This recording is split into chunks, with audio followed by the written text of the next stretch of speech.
Hi everyone, and welcome to today's Mercury Retrograde reading.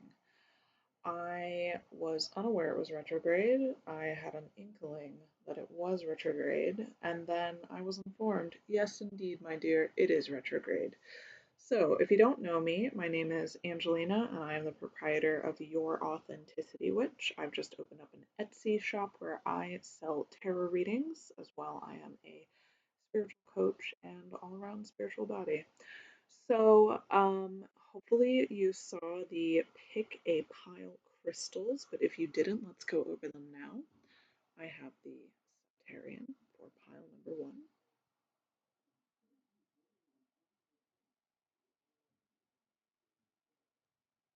I have this purple fluorite for pile number two.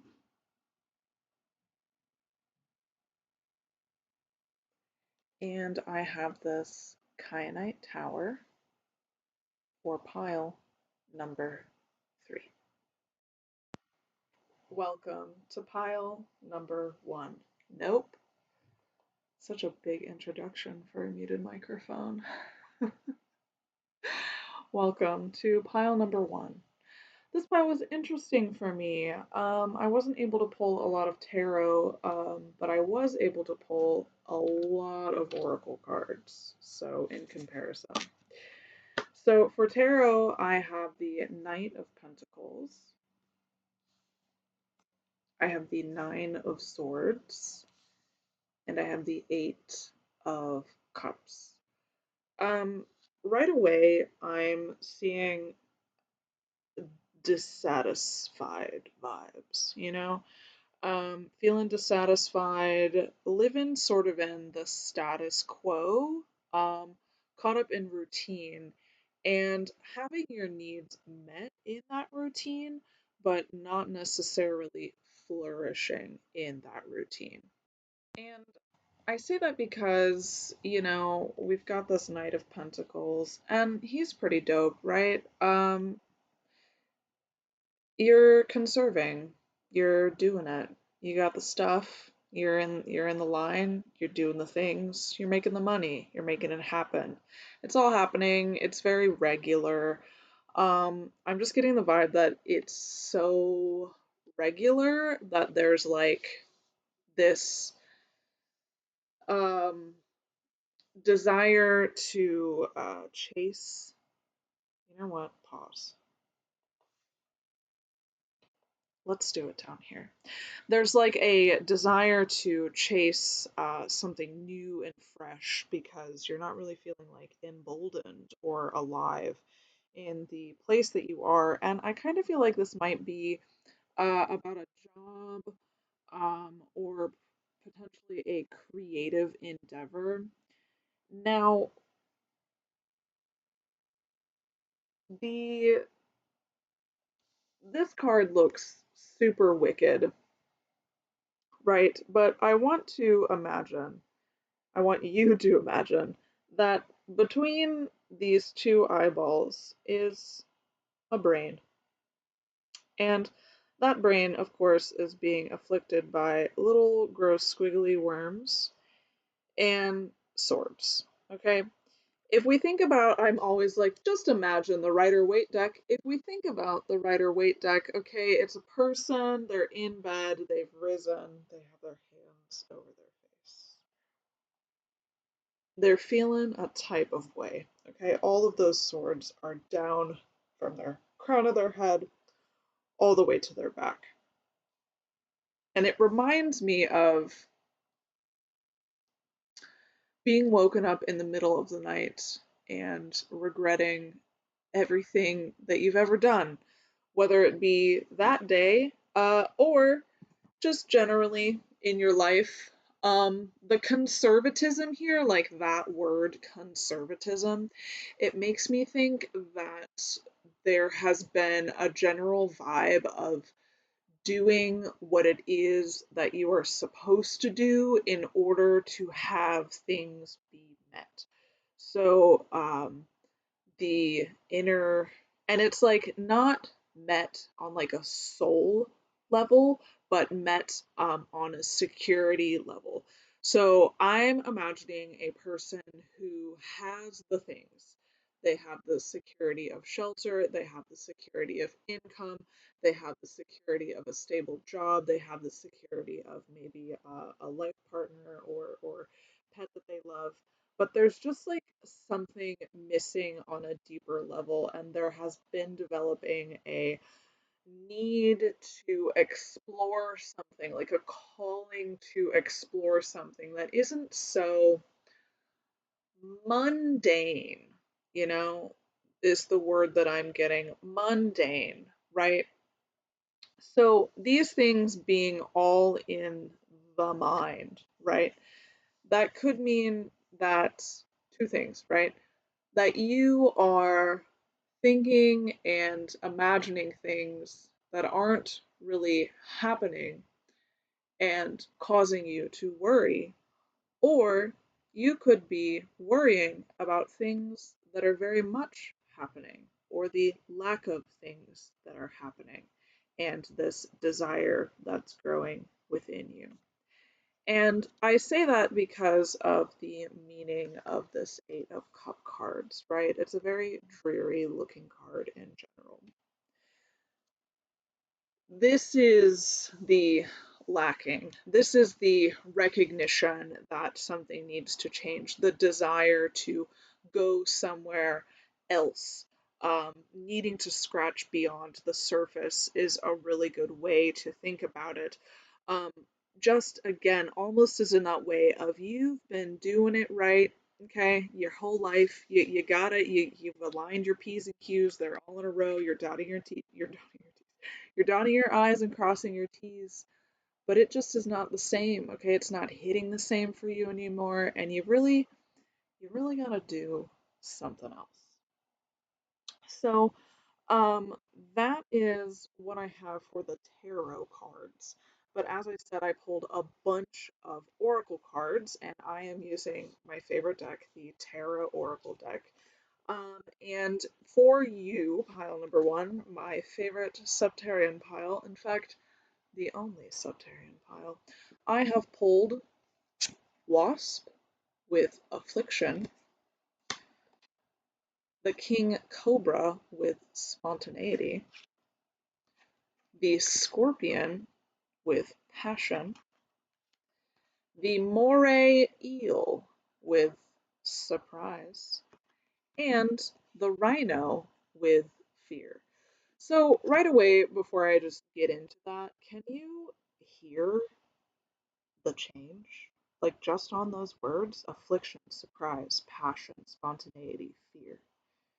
And can you imagine that the fear is all in your mind? Because what would happen? Ask yourself, what would happen if I were to break free from this character that I'm either wearing a mask of or am only representing one facet of myself? What would happen if I broke free from that? How would that make me feel alive? So they want me to start with the scorpion. They want me to start with passion. So let's go there. Passion, passion, passion. Let's see. Page 166. Hmm. Hmm. Angela Carter in The Infernal Desire Machines of Dr. Hoffman. I desire, therefore I exist. Passion means getting to the point, and if there's one thing the scorpion has, it's a sharp point. With pincers and a stinger, this arachnid is always prepared to strike at what they want. Get to a point, get to the point of what you want, love, and care about. When you know, proceed with passion and ambition. The scorpion card comes to combat empathy. Oh my god. No, it comes to combat apathy. All right? You aren't being asked to care about everything. You're being asked to discover what sparks your passion, what challenges you and pushes you. What do you find yourself talking about, thinking about, imagining? If you aren't already doing it, the scorpion asks you to start. If you care enough, if you want it enough, you'll make it happen. Almost like a almost like reorganizing a priority, a shifting of priorities. Um, in order to go from being so mechanical and methodical, okay, being this steadfast babe of a deer, of a male deer, and instead being something a little more zesty, a little more spicy, a little more sharp. Next we're gonna do the moray eel with surprise.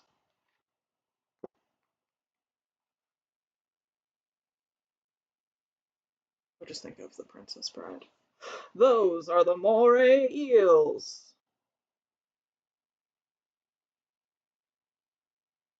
No, Grandpa, you read that part already. There was a time in my life where I watched that movie every day for like a month. All right, the quote here is from Christopher Lee. The thing I have always tried to do is surprise people, to present them with something they didn't expect.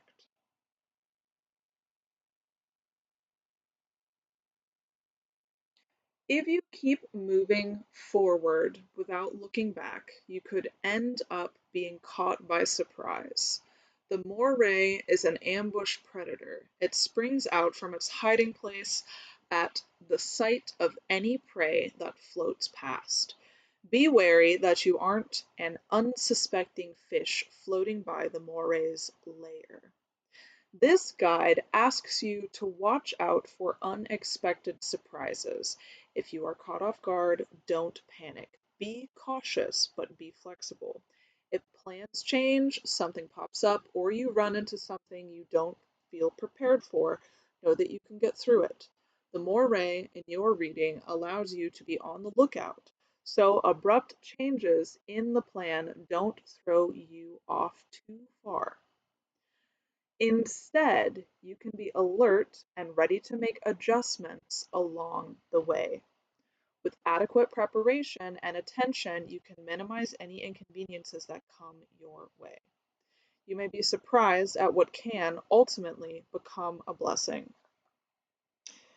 Yes, because I do get the sense that there will be an aspect of loss when it comes to the sense of security we have been talking about in this reading.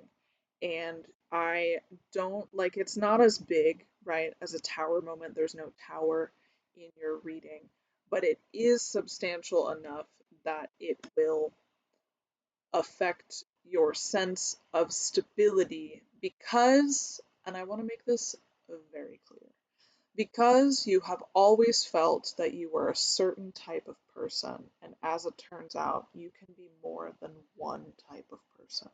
Does that make sense? I hope that makes sense. Next, we're going to do the wasp with affliction, and here. It's animated so well, and by animated, I mean illustrated. Like if you touched it, it would be sharp. Okay, so the quote for the wasp is from James Baldwin in Nobody Knows My Name.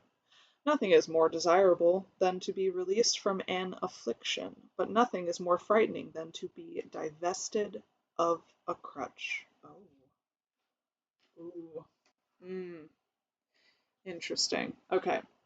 Does it feel like you just keep getting stung? Anyone that's been stung by the wasp can attest it isn't very fun. And to make matters worse, unlike a bee, this insect can keep attacking without losing its stinger. The wasp in your reading denotes affliction. It arrives when someone or something has caused you pain or agitation. What is the culprit, and how can you protect yourself from being stung twice? This card can arrive when you are considering moving back into a situation, thought pattern, or reconciling with someone who has stung you again. It's easy to romanticize a situation when it's over, to see it as less painful than it was. The Wasp asks you to learn your lesson and prevent yourself from repeating errors and reliving past hurts. The Wasp indicates that you may be lost in your own affliction.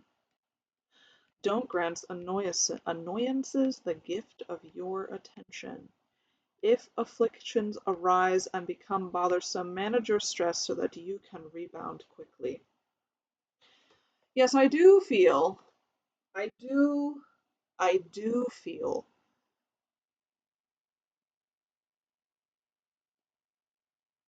I do feel that the shift, the emergence, the development of one situation ending and the next one beginning is going to be a very trying time for you.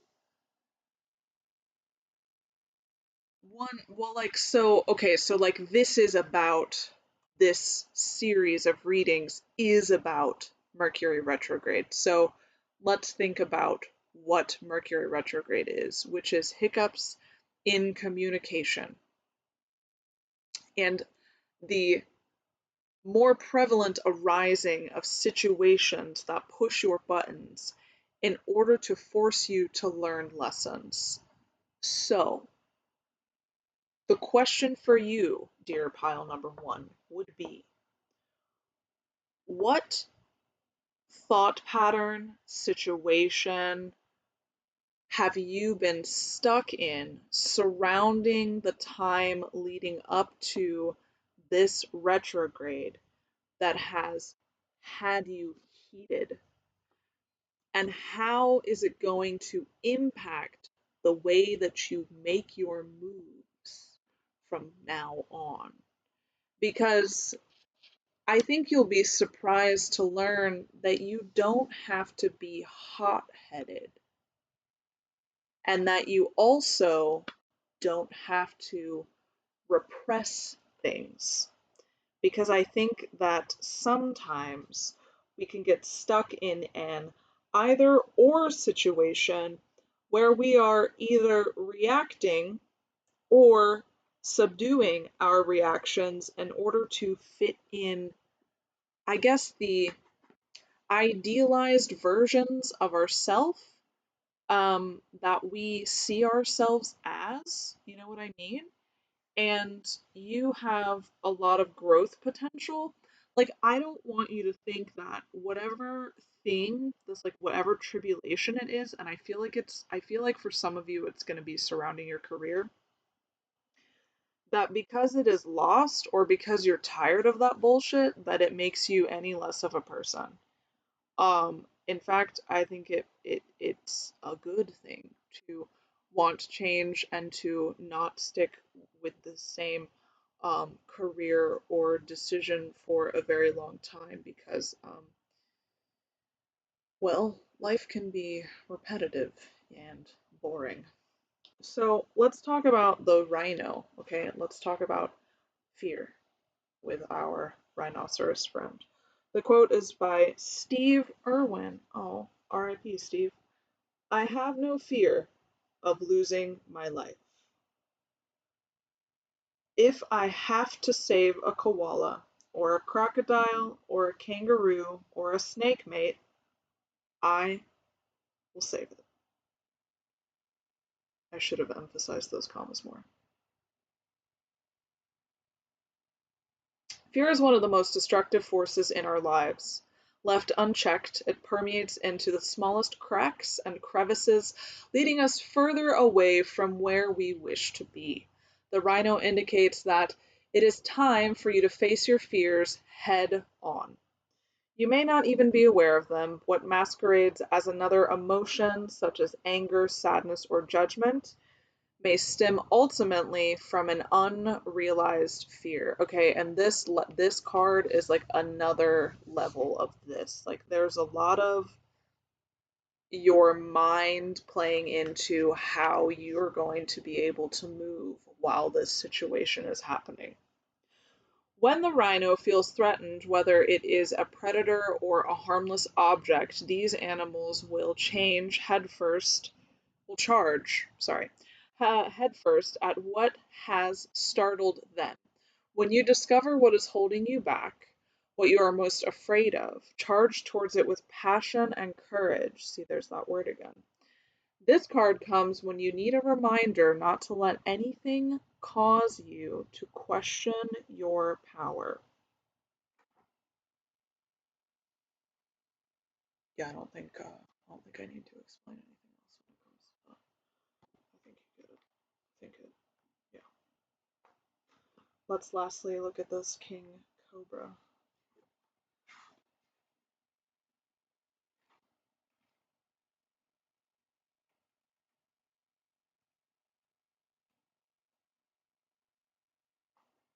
Buy the ticket, take the ride. Hunter S. Thompson. Fear Moving in Las Vegas. When you plot out how things should be, you miss the chance to appreciate and admire them for what they are. Don't inject venom into a situation that catches you by surprise. The king cobra has the ability to take down an animal as big as an elephant with a single strike. Don't strike down big opportunities in your life out of fear. Let them come close. This guide asks you to unclench your fists and do something outside the box. Open up to new and unexpected experiences. Overthinking and meticulously setting intentions won't serve you. Improvise. Wing it. You know what you want and you know what you're doing. Loosen up and allow yourself the freedom to prove it. All right, so I feel like the message is pretty clear, right? Um, your sense of security in all of these very 3D things, wealth, house, possessions. I feel like that's really what's built your identity, your job even potentially, and maybe that's what it is. Maybe there's a sense of an identity crisis because the way that you've always known and operated your life to be is actually going to change during this Mercury retrograde for you. Um, and I feel like there could be some disillusionment that takes place because change is really scary, especially if you've gotten really good at the thing that you're doing. You might not want to change and learn a new skill, but that rigidity definitely will not serve you in the long run. And as we've seen, pile number one, you have a lot of potential to really jumpstart like this passionate, exciting universe for yourself when you are able to break free from sort of these chains of your previous life and let go of your afflictions and get your mind right, maybe do some ego work and stuff to really disconnect and or integrate that version of your old self into your new self so that the two of you can get along. So that's all I have for pile number one. Thank you for joining me.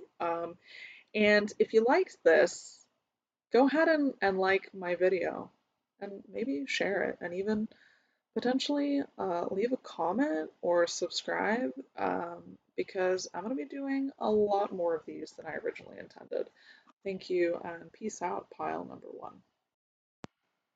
Hi, and welcome to pile number two of this really in-depth Mercury retrograde reading for this March 2025. So pile number two is the purple fluorite, and let's get into it. So we have for our cards the Three of Cups, the Hanged Man,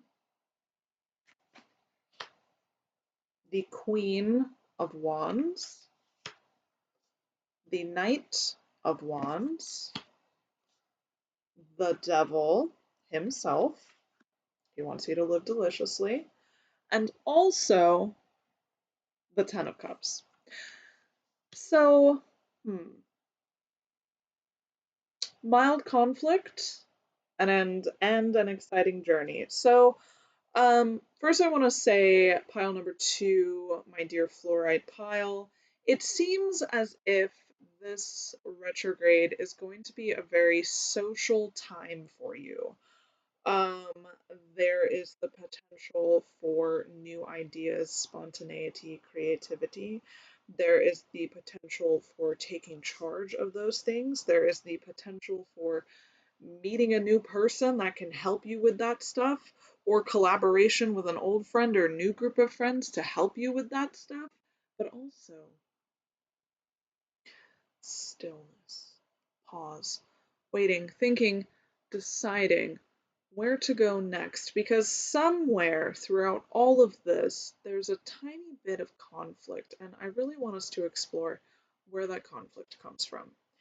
So, with the Knight of Wands and the Queen of Wands, this is like the encouragement that the Sun always needed, right?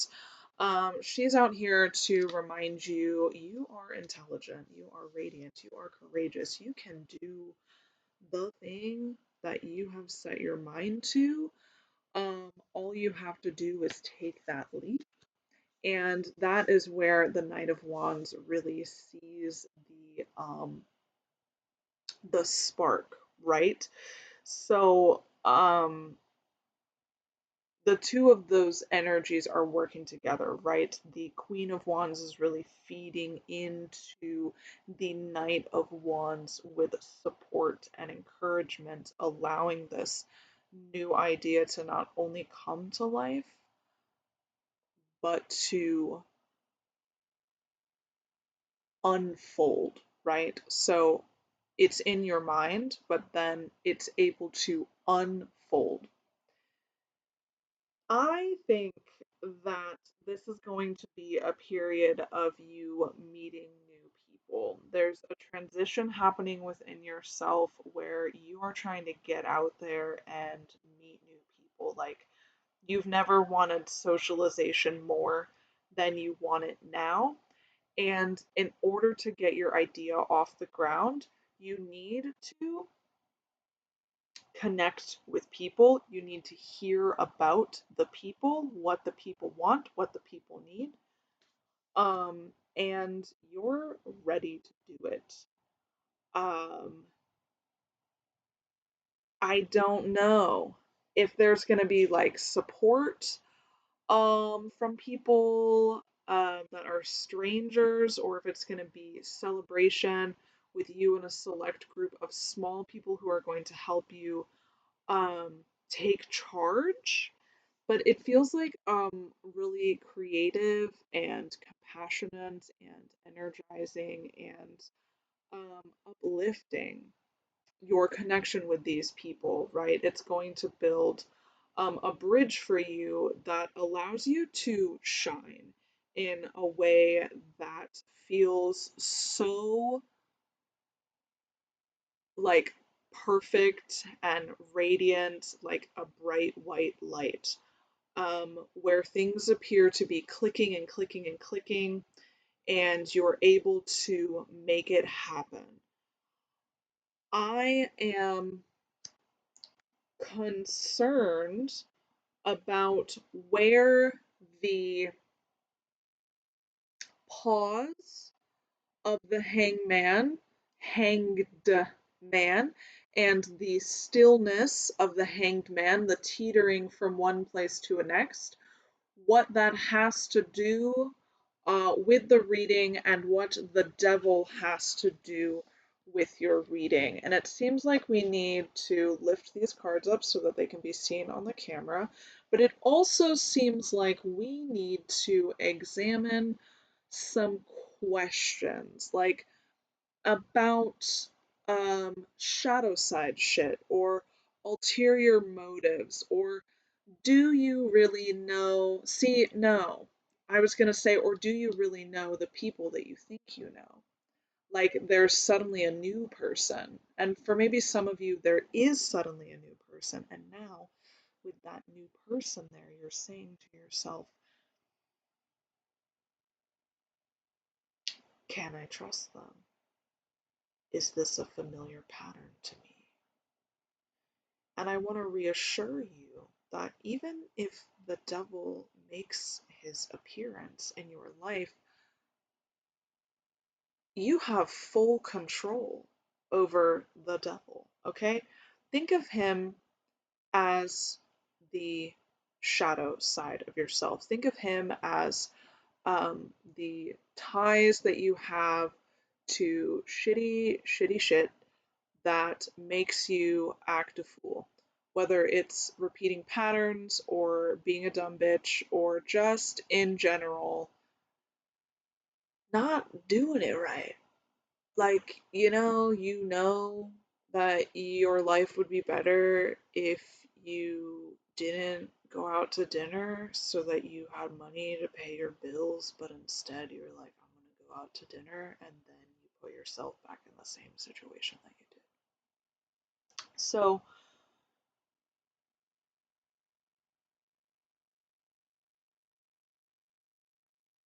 it feels like minor interpersonal alarm bells, right? Where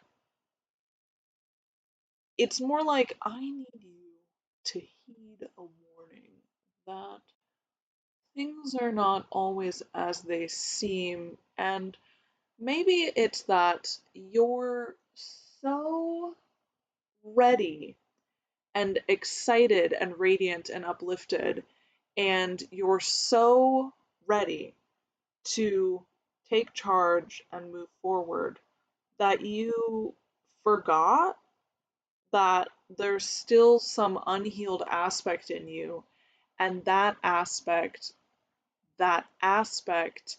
is what can pop up that could throw things off the rails and send you into a place where you need to take pause and think about how you need to refine your actions and decide how you want to move forward, because my suspicion is that without the ability to sort of like practice pattern recognition, where you can see how you're moving and why you're moving that way, that these creations, these ideas, this desire, this welcoming, exciting, radiant energy that you're projecting and you're also receiving will only be a snapshot and will not be something that can be continued with the same momentum, because things are popping up that need to be dealt with. And this to me is a good thing, okay?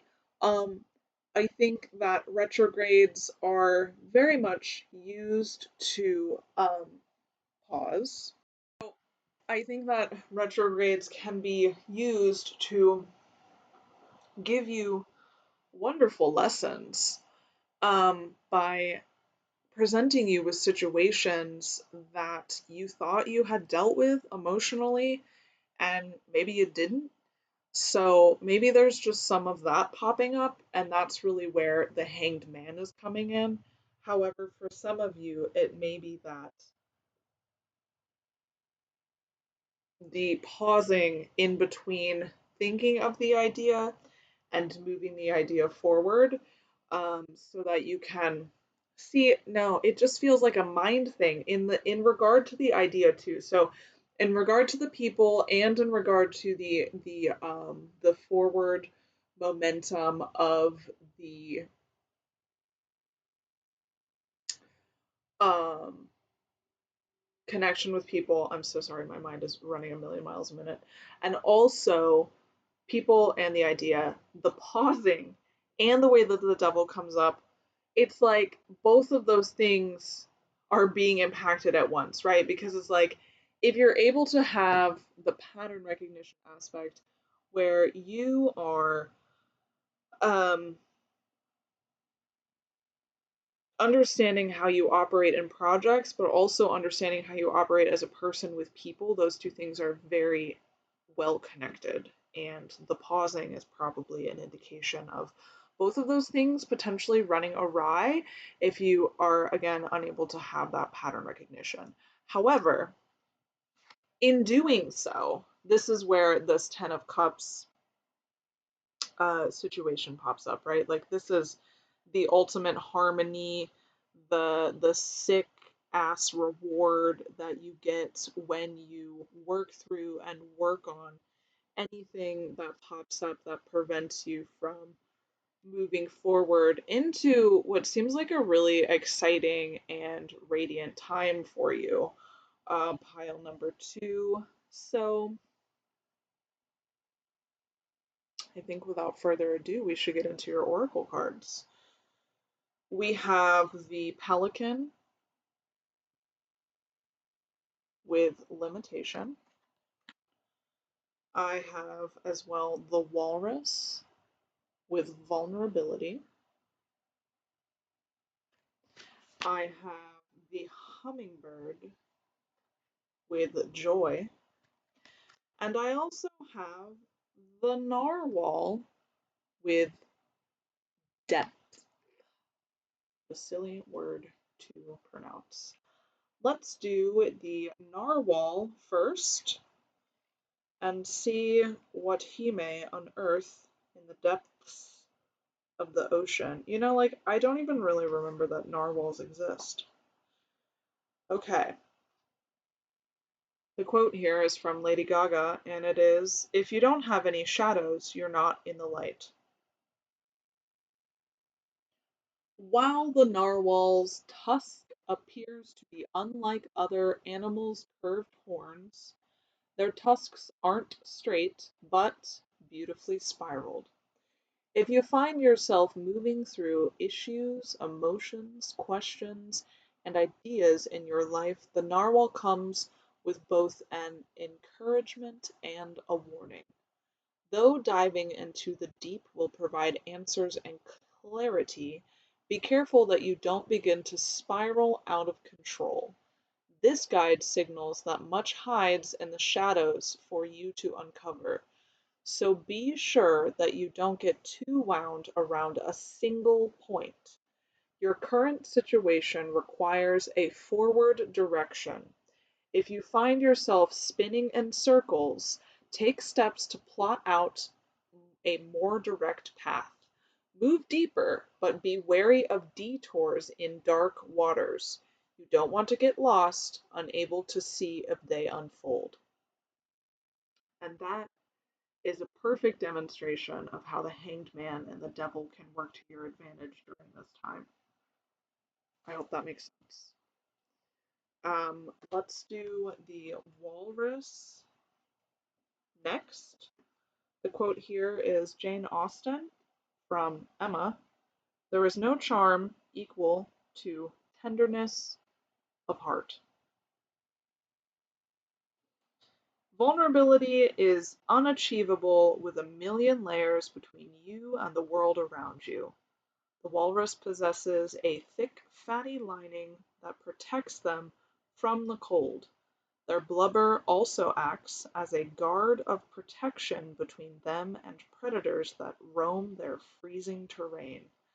This animal encounters your reading This animal enters your reading when the lining between you and the outside has grown so thick. Are you too guarded and afraid to be vulnerable? A trade-off occurs when you open yourself up to the world. While you satisfy your fortune, while the reading, you know? It's funny because, like, also it's Mercury retrograde, so it's like I'm here trying to communicate about communication, and even that is a problem. It's funny. Okay. While the safety of your fortress is alluring, You won't be able to see what's happening to be part of the action from inside. The true connection you need right now can only take place when you step beyond your self imposed barriers.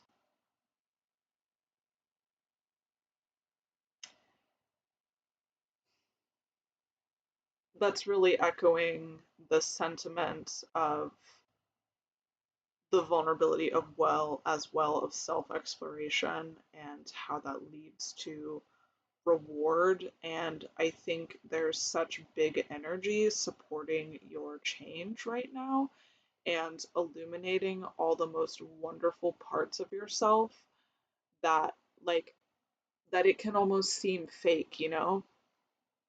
And maybe imposter syndrome is something that some of you struggle with. And I'm here to tell you that you're not an imposter. Humans are multifaceted and we can be anything we want to be. And I really mean that. Okay, we'll do the pelican next.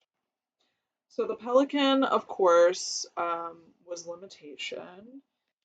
And I feel like there we go. It's the camera is up high. The camera is up higher this time than it was the last time. I'm also really worried about the audio for this one, so we won't know until we record it, you know. And by record it, I mean listen to it back. You know, like in my headphones, it sounds great, but it could be a piece of garbage. I'm sorry. That's not why you're here, pile number two. You're here to learn about the limitations that the pelican is warning against. The quote is from Katie Heron in Mean Girls: "The limit does not exist." Mm. While the pelican's throat can hold impressive quantities, it can't hold them forever. Their throat pouch is a way station for food, not a final destination. Captured food eventually must be swallowed or spit out. The pelican is a sign that you have hit a limit. Something in your life must be made your top priority. When you live your life with a lack mindset, everything looks like it needs to be saved and stored. When you change your perception to one of abundancy, you will be able to pass up what you don't need. At this time, there is a limit to what you can take on. Some things are out of your control. Limitations, though often thought of negatively, can help us tap into our creativity. When we know there is a limit to everything, we are forced to curate instead of hoard. I think that's really backing up this hanged man energy for you. Pausing and understanding, lurking and waiting. And then lastly, we have the hummingbird with joy. Pause for page turning.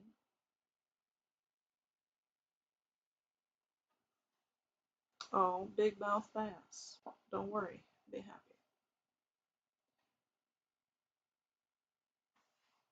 These tiny birds aren't just fast, they are also exceptionally agile, able to fly forward, backward, and even sideways. The hummingbird's wings alone can flap around 70 times each second. Experiencing joy is not constant, and it is not a destination we arrive at. It is a process, and it is found in fleeting moments that move as fast as the hummingbird's wings. You won't be happy all the time. That's normal. You won't know what joy is if you have nothing to compare it to. This card is a beacon of current or soon to come rays of joy. Soak them up while they are there. Our happiest moments seem to find us when we are moving quickly, unable to slow down and appreciate them. Stop and look around. See, there is this really beautiful melding of all of the things that are taking place for you right now. And maybe part of this pausing that is happening, pile number two, is the ability to recognize that joy aspect.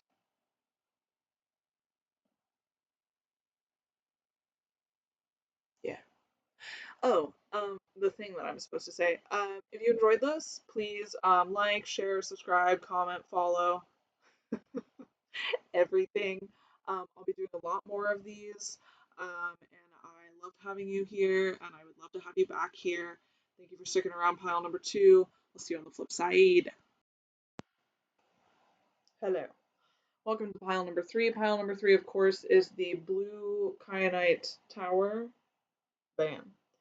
That should be quite a reading, and of course, it is pile number three, so it is the final pile today. Are you ready? Pile number three. We are back to the classical Rider Waite deck. I have the nine, there we go, the nine of swords, temperance, there's a lot of glare, the eight of cups, the five of wands, the ace of wands, and of course, I mean, obviously, the six of wands. So,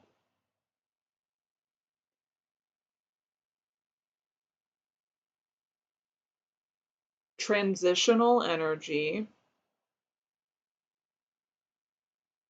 movement, action orienting, blending multiple parts of the self to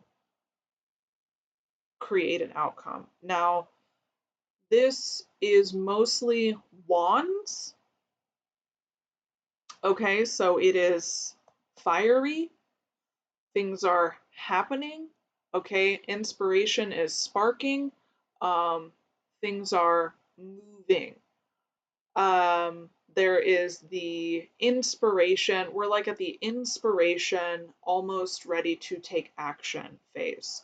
So when I see both of these cards combined, this Eight of Cups and also this Ace of Wands, I'm thinking about what is it that we are leaving behind? And are we leaving something behind in order to follow the new spark of creativity, the spark of ideas, this very alluring, this very alluring, vibrant, desirable new chapter that's budding here right now in Mercury retrograde. Um, and if so, like, what is it that we are leaving behind? Is it a mindset? Is it a person? Is it a place? You know? And what is the thing that has made us feel like we're finally ready to take action? What has changed within us that makes us finally ready to take action? Because there is some conflict. This conflict is more external than internal, right? Um, there we go. There we go. This one is more external, right? So I get the sense that people around you might not really understand what it is that you're doing, and that's fine because they're not you. I want you, pile number three, to continue moving the way that you feel is best in this time because I really feel like there's this positive current of creative, supporting energies that are bubbling up inside you that's allowing you to take action with new light. And I say that because of the introduction of temperance, but also the full moon slash moon sun that we're seeing here. Like it is the full moon, but it's also the sun, but it's also the moon. It's like a moon sun. He's on a journey at the sun, at the moon sun. Um, the blending of like the intuitive, quiet knowing of the moon, and then the fiery driving passion of the sun, right? The two of those things working together, that's really pushing you into the space to move you forward. So it's like Mercury retrograde has just brought to your mind this unrest, and I feel like there's a potential that you've been sitting on this for a little while, and maybe the external conflict is that people around you are just like, you're not ready, dog. Like, I don't think you're ready, dog. But you think you're ready to do it. So again, like, I don't know if you're gonna end up leaving a people or a person or a place or a thing, but like whatever it is, like I think that you're being supported to take that action to move. Um, the limitations that you're facing, um, first from the exterior and then from the interior, right?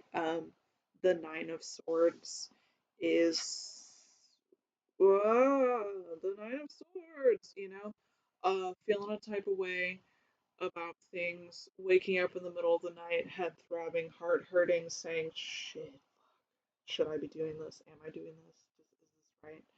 Am I making the best decision for myself? Yes. Okay, yes. As long as you're not hurting yourself or others in the process, the movement that you're being forced through during retrograde is really going to help you blossom as a person. Um, Temperance, of course, right? Temperance is all about like mixing, making, creating, using evenness, calmness, talents that you have had, allowing them to come forth in like an even, measured way to produce a result, right?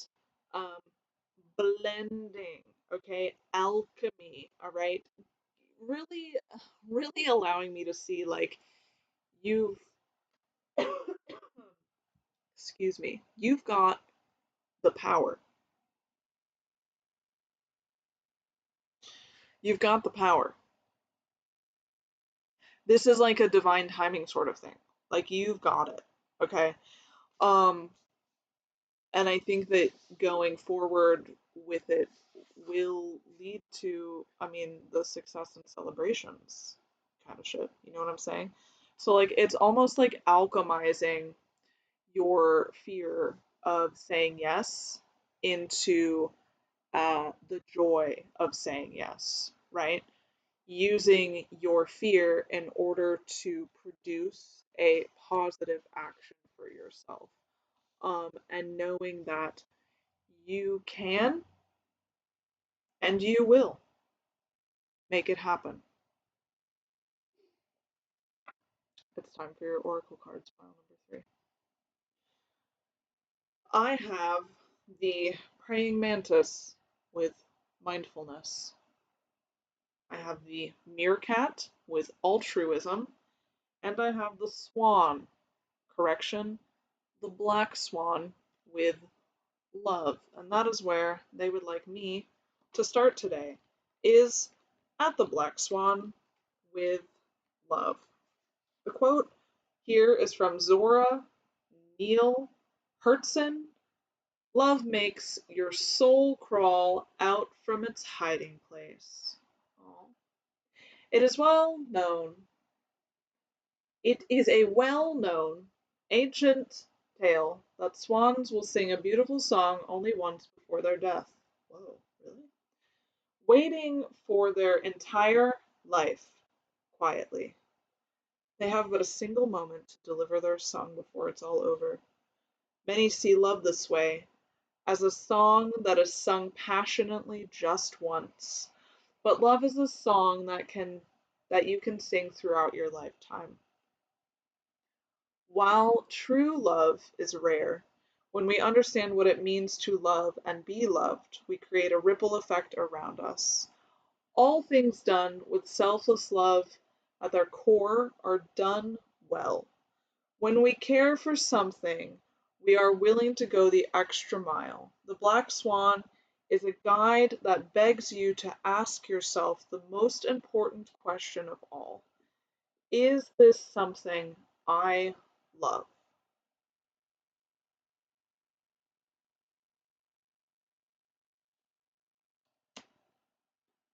Is this something I love? Hmm. Is this something I love?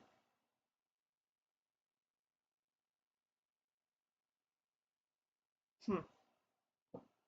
That's really important. That's why I've said it so many times. That's really important to the message of this reading. Next, we're going to read for the meerkat, whose little word is altruism and rests on page 122. Nope, rests on page 112. Actually, I'm sure you thought it was 122, but it's not. The quote is from Winnie the Pooh. Love is taking a few steps backward, maybe even more, to give way to the happiness of the person you love. Aw. Okay, community is vital to our well-being. Like the meerkat, as social creatures, we yearn and crave connection and affiliation with others.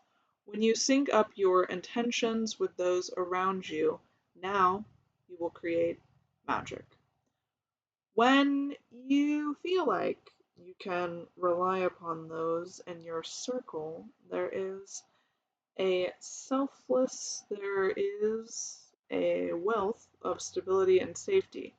The meerkat is an excellent example of what happens when a group selflessly focuses on the well-being of their peers. When a threat poses itself to the animal's group, they will band together and stand up tall.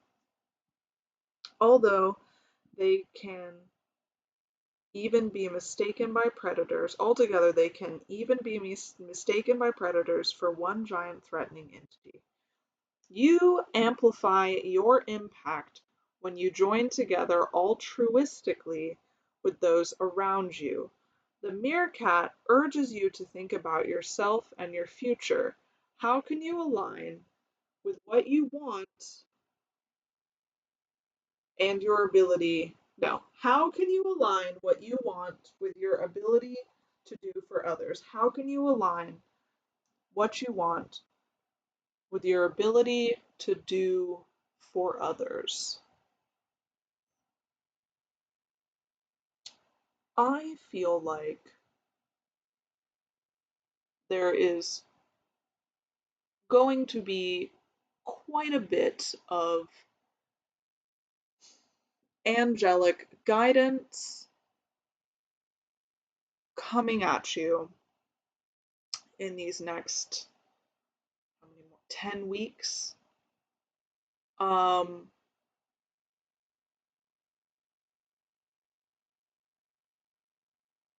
and that you are being prompted to listen with your heart, not your mind, and that potentially the conflict that is coming is that your desire to change and do is not rooted in security, but it is rooted in an idea that will bring forth something for the common good, and those around you think that that is not necessary and instead believe that the best course of action is for you to look after yourself and not the community. And lastly, we have the praying mantis. Somehow I missed it, even though I'm in the piece. Eckhart Tolle and today's rush. We all think too much, seek too much, want too much, and forget about the joy of just being. I have to read 2 paragraphs to you this time. With 2 sets of compound eyes and 3 eyes in the middle of their head, the praying mantis has no trouble seeing what's in front of them at each moment. The development of mindfulness allows you to find what you are looking for. It is through taking the time to ground yourself in the now that you will succeed later on. This animal cautions looking too far ahead, planning too far in advance, and skipping over your present life for what you believe to be waiting in the future. Acknowledge what lies right in front of you. Don't get caught up in the idea that you aren't there yet. You've arrived. The question is whether you are mindful enough to know it. The praying mantis is patient. They are happy to silently stalk prey while they wait for the exact moment to ambush. You are being called to uphold the core tenet of mindfulness, which is patience. Instead of pushing or yearning, allow things to unfold with time. Accept the present moment without expectations for what it could or should be. The praying mantis says that you need to slow your body and mind. This struggle is not one outside yourself, but a struggle to fully appreciate and enjoy where you currently stand, leaving feelings of judgment behind. This card tells you that as you patiently grow your practice of awareness, you will become aware of the answers that were always there.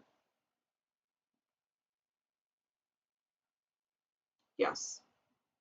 So that's why, additionally, I said that thing um, about angelic guidance. I think that there is going to be a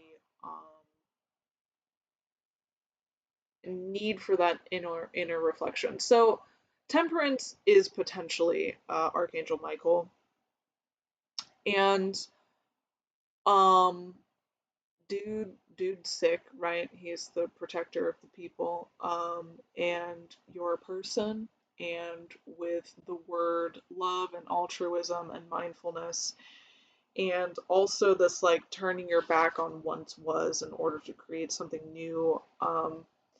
It feels like you're being called in a higher direction. Excuse me. So the melding of your inside mind to your outside world is, I think, going to be a very important mission for you over the next 10 weeks. And if you don't already know how your angels and guides communicate with you, you just have to ask. I've been told time and time again, your angels and guides are always trying to get a hold of you. They always want to talk to you. It's us that's the problem because we literally have to say, hey, angels and gods and spirit guides and ancestors, I want to communicate with you. Can you start doing that? Show me some signs. And then you just pay attention. And what you will probably come to realize is that the things that you have seen a lot of and heard a lot of are things that you already knew. Okay? Does that make sense? I hope that makes sense. I just got startled because this microphone's really good and the door just opened out there, and I was like, it's the end of the world. It's not. Um, is that all? I think that's all for you, pile number 3, my Kyanite pile. If you would be so kind, please do like and share and subscribe and comment and follow and all the things. And if you enjoyed this, please come back for more. I am going to be doing a lot more of these than I anticipated. As you can see, this is my second one in as many days. So be well, and I'll see you on the flip side.